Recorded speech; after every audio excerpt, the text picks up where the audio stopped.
Welcome to this APUSH quick review for period 6, in which I, Dr. King Owen, attempt to do all of period 6, 1865 to 1900, in just 4 slides. First theme of period 6 has to be the massive expansion of the industrial economy in the late 19th century. Dominated by the robber barons or captains of industry, however you want to think of them. This is a second industrial revolution fueled by America's abundant resources, the labor supply being cheap, and the support of the US government, which makes sure that business interests are protected through tariffs, through the ways in which the federal government responds to labor strikes, as well as even just something simple as protecting the patents, which enable massive technological change in this time period. I mean, this is the era of the telephone and the light bulb and Kodak cameras. As this massive industrialization takes off, it's not new. There is a pre-Civil War industrialization. It is going to be different, though, than what came before, because we get monopolies or trusts, as they were frequently called in the 19th century. And these are much larger corporations than the industries of the antebellum period. The robber barons merge and dominate their competition in order to create corporations that have nationwide markets. So, for example, Rockefeller will control 90% of the oil industry in the United States. The American Sugar Company will control 98% of sugar manufacturing in the US. And that means that these robber barons effectively have a reach that goes across the United States, reaching into the homes of Americans with products that they'll all instantly recognize as almost name brands. And we get the first name branding nationwide in this time period. Labor historians like to say the conditions of labor always help create unionization. And that is certainly the case for the Second Industrial Revolution. Migrants to the United States increasing the availability of cheap labor. Workers will look at the situation that they face and organize to fight for better wages and working conditions. And many of the labor strikes of the period will be caused by wage cuts. So Great Railroad Strike, 1877, the Pullman Strike. We will see workers attempt to create a power base from which they can challenge the robber barons. But it will not be easy for them, as the robber barons generally have public opinion on their side, as well as the power of the US government behind them. That is not to say that all is bad in this time period. The standard of living does improve, average wages increases, the production of new consumer goods increases the ability of working class people to attain these products made by these giant corporations. Though Samuel Gompers and others from the time period would say that it's no substitute for the power of the working man. A second theme is America's continued expansion to the West, which of course began before the Civil War, as California becomes an issue in 1848. And we've had before then all kinds of exploration and settlement. But what is going to be different about the post-Civil War period is the construction of the Transcontinental Railroad. As you might recall, during the Civil War, Republicans were in charge of the national government, and they passed the Pacific Railroad Act so that we get a transcontinental line in the 1860s, and an additional 4 more lines by the 1890s. This will allow for increased movement to the west, but it will also have an effect on native peoples living there, as the federal government tries to force them to live on reservations, attacking bison populations in order to deprive native peoples of a food source, and going to war against natives in order to force them to settle on smaller plots of land out of the way of white settlements. Federal policy during this period also changes as reformers talk about saving the man but killing the Indian. And we see an example of this in the Dawes Act, which would grant 160 acres to native peoples. And if they learn to farm and assimilate into American culture, they would eventually get citizenship. Turns out that this policy did not effectively serve them in the end, and native peoples lost some 90 million acres by the end of the century.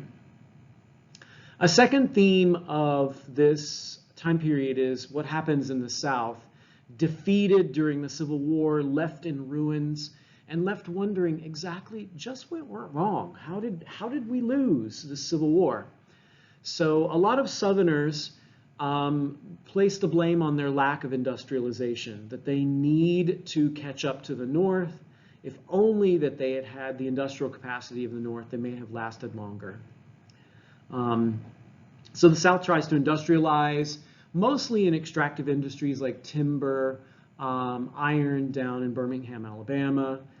You'll get tobacco production in North Carolina reviving with the invention of the automatic cigarette rolling machine and the Duke family. But the South still largely remains a colony of the North.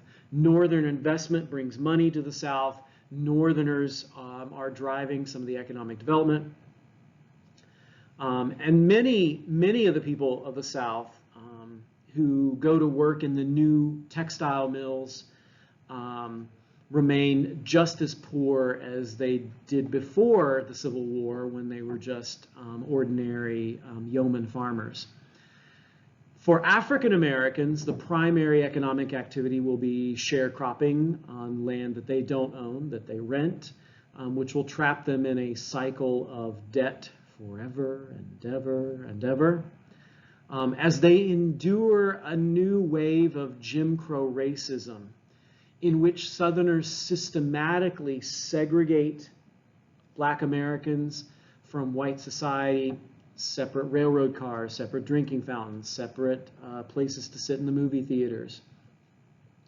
And they also work to restrict Black voting power. So we see grandfather clauses, the introduction of literacy tests and poll taxes in order to restrict Black political power. Some African Americans challenge this and the wave of violence that affects African Americans in the South. So people like W.E.B. Du Bois will reject this loss of rights. Others embrace it. So Booker T. Washington, for example, famously says in 1895 that Black Americans should just accept segregation and that they should work hard. And eventually, white America will respect their hard work and grant them rights.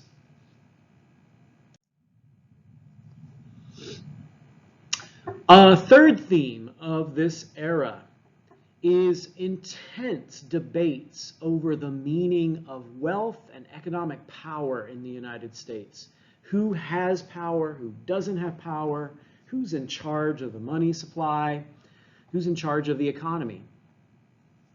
Defenders of the Industrial Revolution and the robber barons will say that the government should remain hands-off, laissez-faire, and they will employ social Darwinist ideas to argue that concentrations of wealth are natural. It's just survival of the fittest. Rockefeller is just simply more fit. Andrew Carnegie is more fit. And we shouldn't penalize them because they're successful. Carnegie will go on to say that Americans shouldn't be jealous of the concentration of wealth that he possesses because it is, of course, God's blessing on him that he is able to get that wealthy. But he adds to that the idea that the responsibility of the wealthy is to give back. His gospel of wealth says that the financial powerhouses of the age should use philanthropy and charity to benefit American society. So Carnegie will famously build lots of museums and libraries in order to provide that giving back that he claims is God's responsibility imposed on him. On the other hand, there are opponents of this wealth. And they say that the fantastic wealth generated in the Second Industrial Revolution, this wide gap between the rich and the poor, is actually a threat to the survival of the republic. So there needs to be a more equal distribution of the wealth. So there will be famously a proposal to tax land and use the land tax as a way of reducing the power of these monopolies. You will see people argue that Christianity has called upon us to have a duty to help the less fortunate. So we must take care of the poor, and we must fix conditions in our cities and towns that hurt people. And so the social gospel movement will attempt to take a reform vision based in Christianity. By the end of the 19th century, we will get a challenge to the power of the wealthy in the form of the populist party. Farmers are feeling increasingly as though America is just forgetting them.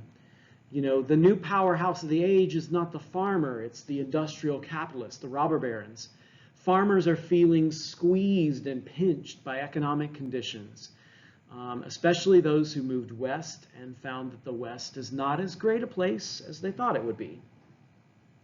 So they try to organize themselves to challenge the robber barons and challenge the power of the bankers and the industrialists.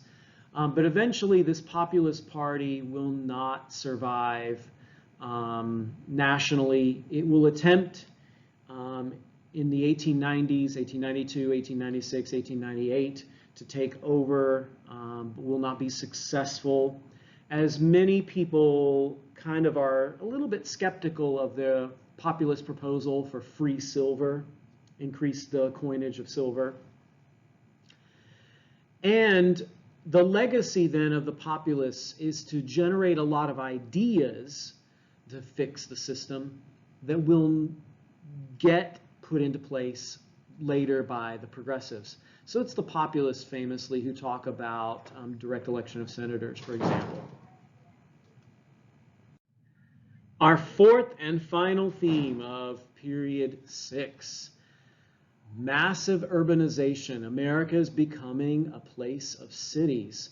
Migrants flock to the cities from Europe, but also from rural areas.